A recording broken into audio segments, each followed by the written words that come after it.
All right, so what you about to do right now? I'm just gonna. Okay. Oh, you doing it now? That's it. That's the pose.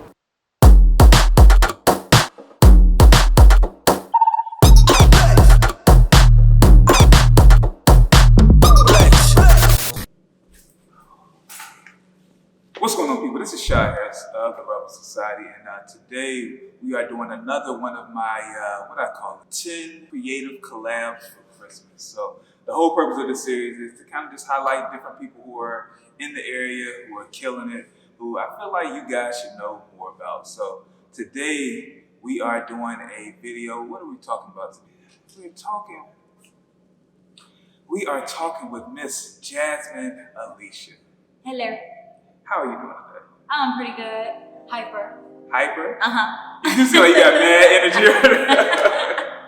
energy. So, for the people that don't know you, who are you and what do you do? I am a singer, songwriter, model, and actress. That's a mouthful. It is. Yeah. It is. So, how'd you get started with all of that? Okay. Oh, what's your main love? My main love is singing.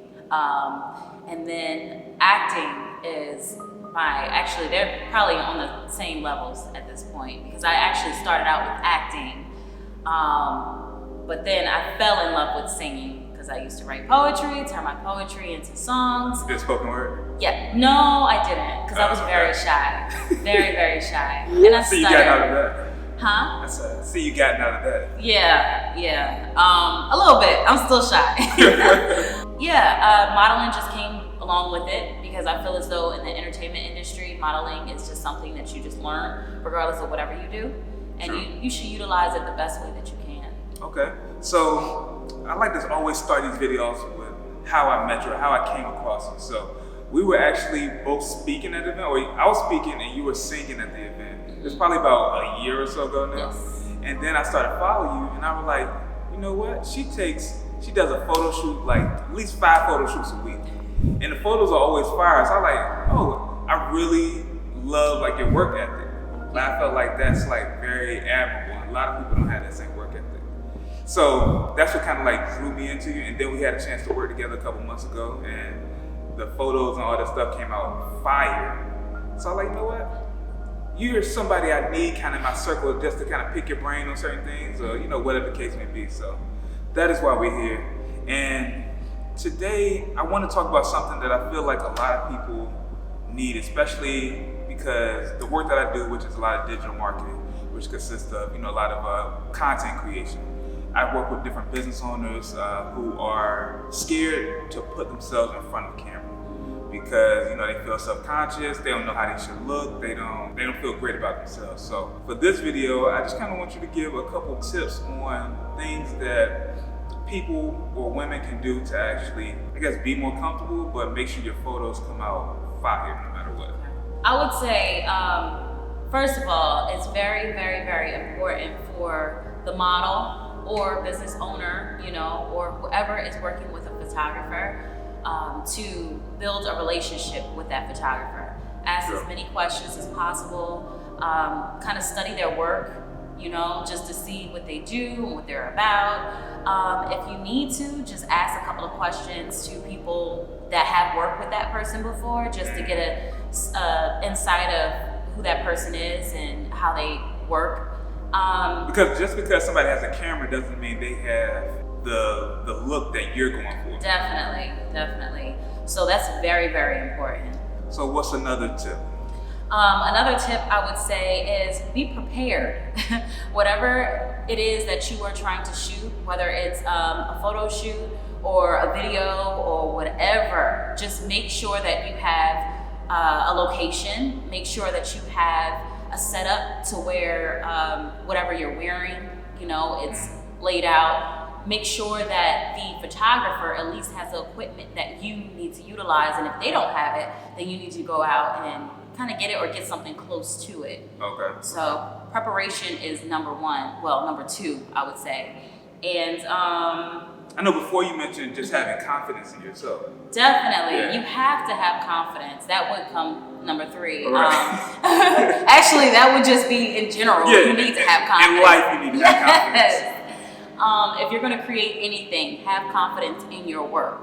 Okay, so as far as posing or angles, do you have any tips towards that? There's certain angles that you will have to do in order to enhance your hips or Angles for like your stomach is? your stomach. Yeah, of course. But if you have a stomach, I mean, unfortunately, you Ain't just no way got a around stomach. it. Yeah, there's no way around Embrace it. the stomach. Embrace the stomach or get a boost. Girdle thing? Girdle, yeah, one of those girdle corsets or whatever under your clothes, just so the photographer doesn't have to Photoshop every little edit thing. your whole body. Yeah. You don't want that. I feel like that's just not natural, and that right there will make you feel like you have to do it. You'll get addicted to that, and you don't want to. That's what the gym is for. So, Go to the gym. yes, learn how to do your makeup. YouTube tutorials all over. It took me at least about maybe 15 tutorials to find the perfect one for me. Because at first I'm like, I watched the first one and I'm like, what is she doing? My eyes aren't like that. No, it doesn't look like that. So it's just like you have to learn your face. You have to like put your makeup on, And men too. I mean, it's okay to put a little bit of something on just to make the picture better. Okay. Any other things you feel like are necessary? I know you got a whole list. Okay, I did write some down, child, because it's a lot. Dang. What do you suggest for models who are doing a shoot for promoting like a product? So like say you're modeling for like a boutique or something like that. Any tips towards that? If you're modeling for a boutique, Yeah. That comes with preparation too. Right, like you have to bring your nude, your black bra, you have to bring your heels and stuff because they're not always going to provide you with the shoes. Right. You know, so just make sure that the clothes, of course, is what you like. Don't get in there and be like, oh man, I don't like this, I don't like that. Okay. Well, Yeah. are you doing it? Yeah, well, you're here now. Yeah, so, what are you there for? Yeah. Hey, okay. In the beginning of modeling, I would suggest to pay for a professional photographer at first. They're a little expensive. You might be paying $150 to $500 for a photo shoot, and that's 1 to 3 looks. Now you can ask all the questions that you have for them because right there, after you pay for that shoot, they're available for you. Right. You know, so utilize that time and just get some pointers. You know. Well, you said starting out, so you don't believe in paying a photographer, I guess, once you get a little bit more established? When you get a little bit more established, that's when you start to create relationships with photographers. Okay. But you as a model, you can't just work with anyone. I feel like once you get to a certain point, and most of the time a photographer will reach out to you because they like your work. Right. So it's just like, okay, you have that quality, utilize it the best way you can, and then you can create magic. But you have to get to that level. You can't be a starting out model and you're just really pretty looking like a Kylie Jenner without the whole plastic surgery and stuff. And you expect to just work with all these professional photographers. It doesn't work like that because you don't know what you're doing. You know, if a way that you know that you are at that point to where you can actually collab or have TFPs with professional photographers. What's TFPs? Time for a print. Okay. Is when you utilize your time instead of paying them. So both of you have an agreement, with whatever you create. Yeah. Whether how many edits he give you, blah, blah, blah, blah, blah. But, you pay for them. I know it's a little expensive, but it's worth it. It really is. Yeah.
shimmy. Okay, that's it. So we just showed you guys how to actually do some of the suggestions and tips that Jasmine just gave. So what is on the horizon for you? Because I know you have a lot of stuff going on. I do. I just recently got signed to Bonjour Records San Diego. So it's like right now I'm fully focused on my music. But at the same time, I'm still modeling. I mean, I feel like that should come with anything you do in the entertainment industry. And you can use it for your album covers, your magazines, your calendars, I don't know, Facebook, social media. Like, it's always good. Everybody's looking for something new and fresh. All right, so for, where can people find you at? People can find me Instagram _ Jasmine, JASMINE _ Alysha, ALYSHA _ and then we have Facebook, Jasmine Alysha, no underscores. And then I also recently just signed up for Twitter, Really? Jasmine Alysha #1. That #1 is so terrible. I know, right? Oh, that's okay. So that's for everyone. No. No? Oh, it just created it. I guess somebody had Jasmine Alysha. I don't know. Yeah, you could add an underscore or it's Jasmine Alysha or something like that. Stay tuned. Yeah. Alright, so that's it. Hopefully you enjoyed this video. Hopefully you got some good tips and knowledge out of this, because this is kind of what we do. So we want to make sure that you're well equipped to handle, your photo shoots, and make sure you have the confidence to kind of go along with it. So once again, this is Shad Harris of the Rebel Society, and we are out.